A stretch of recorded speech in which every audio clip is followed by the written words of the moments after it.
నీ ఇంకా ఇల్లు కొనలేదారా? పట్నం పోయి గిన్నెండ్లాయే పైకం ఏం చేస్తున్నావేంది? హే వానికేంద్రా, ఏ నవ్వు కాడ ఫ్లాట్ కొనేసే ఉంటాడు గాని మనకు చెప్తాడు.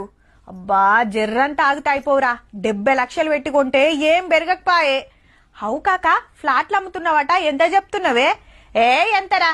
గజం 80,000. చల్ గంతేడుందే, మార్కెటే లేదు.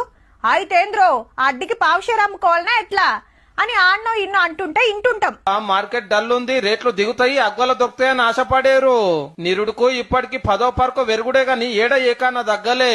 మంచి రేటు వచ్చినాడే అమ్ముదామని, పెట్టిన పైసకు లాభం రావద్దా అని అట్లనే ఉంచుకున్నాడు తప్పితే ఎంతకో కొంత కమ్ముకుందాం అనేటోళ్ళు అయితే లేరు. అంతలా అర్జెంట్ ఉంటే తప్ప. అదేందో గాని రియల్ ఎస్టేట్ లేదు లేదు అనుకుంటేనే సిటీ శివాలు రా, ఎటు చూసినా మొగులు దాకే టవర్లు లేపుతున్నారు, విల్లాలు గడుతున్నారు, ఇండ్లు రెడీ అవుతున్నాయి. కొనేటోళ్ళు ఉంటేనే కదా పని పెట్టుకునేది. ఈ లెక్క రేపు రేట్లు ఇంకింత మీదకి పోవుడే గాని కిందికి వచ్చే పరిస్థితి అయితే ఉండదు. చిన్నదో పెద్దదో ఇల్లు కొందామనుకునేటోళ్ళు ఒక ఆలోచన చేసుకుంటే మంచిదేమో.